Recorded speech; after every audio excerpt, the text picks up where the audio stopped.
Hi, this is Selective Repo, and I'm here to explain how we did General Vezax on a 10-man. Currently our build is 2 Ret Pallies, 1 Holy Pally, a Survival Hunter, Resto Druid, Feral Druid Tank, Disc Priest, Combat Rogue, and Elemental Shaman. His 10-man abilities are Aura of Despair, which is a static debuff that is tied to the encounter itself and prevents any normal mana regeneration throughout the fight. However, there are some abilities that can generate mana like Life Bloom, which regens half of its mana, Aspect of the Viper, Paladin, Judgment of the Wise, etc. Another ability is Shadow Crash. The general will fire a shadow missile at a target, dealing 11,000 to 13,000 shadow damage to all enemies near the impact point and knocking them away. After the impact, it will leave an energy field that lingers for 20 seconds, increasing magical damage dealt by 100%, increasing casting speed by 100%, reducing healing done by 75%, and reducing mana cost by 70%. So this is pretty much a DPS only buff, and healers should not stand inside for long periods of time. However, there are ways to exploit the reduced mana. Disc Priests can cast their shields while inside the Shadow Cast for 70% reduced cost and full effect. Druids can cast 2 Life Blooms while inside the Shadow Cast, and then step out for a third application, which puts a heal over time at full effect and the full mana regeneration of 3 stacks. Shamans can cast Earth Shield on the tank for full effect and reduce mana cost. Paladins can cast their Beacon of Light. Searing of Flames, this deals 14,000 to 16,000 damage to all enemies within 100 yards, superheating their armor and reducing the ability to protect them by 75%. Surge of Darkness empowers the caster with Dark Might, increasing his physical damage by 100%, but reducing his movement speed by 55% for 10 seconds.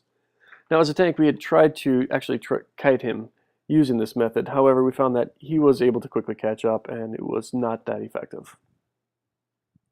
Another ability is Mark of the Faceless. This inflicts an ancient malediction on the target, siphoning 5,000 health every second from enemies near the target for 10 seconds. This heals the general for a very large amount and should be avoided at all costs.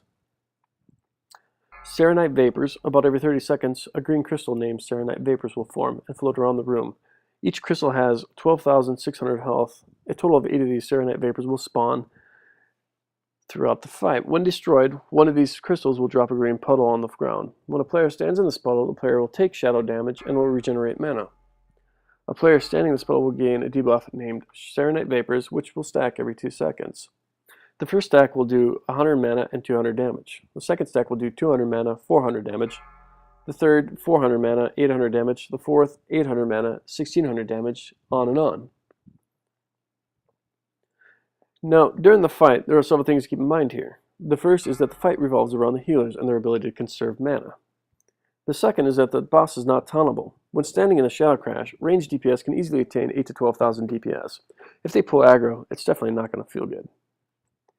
Third, ranged DPS must react quickly to Vezax's ability to Mark the Faceless by running away. And fourth, ranged DPS must try to avoid getting hit by the Shadow Crash. And fifth, Searing Flames must absolutely be interrupted. When the fight begins, all ranged DPS spreads out in a half circle around the boss. This is to help prevent many people from getting hit by the first Shadow Crash. Healers will stand farther away towards the end of the circle to help spread out the Shadow Crash. During this period, the ranged DPS does not attack the boss. Instead, they allow the tank to build up enough threat so that they have sufficient aggro to handle the first few Shadow Crashes. After that, they will need the assistance of a pally or use their own threat-reducing abilities. When a player is targeted by the Shadow Crash, it's their job, and anyone near them, to move away quickly. Each time someone gets hit by the shadow damage in this fight, they are wasting the healer's mana. So if you consistently get hit, you'll be shunned by the rest of the group, and you'll most likely be asked to leave. Once the Shadow Crash is landed, all ranged DPS stands inside the black pool on the ground and begins to DPS, running away as needed to prevent being hit by another Shadow Crash. Healers at this time can stand in the pools to briefly cast their abilities that will benefit from the reduced mana, such as shields and life blooms. Once the healer's mana become low, one DPS will kill a Serenite Vapor, which will leave a green pool on the floor. Healers and caster classes can stand in this pool to regen their mana at the cost of their health.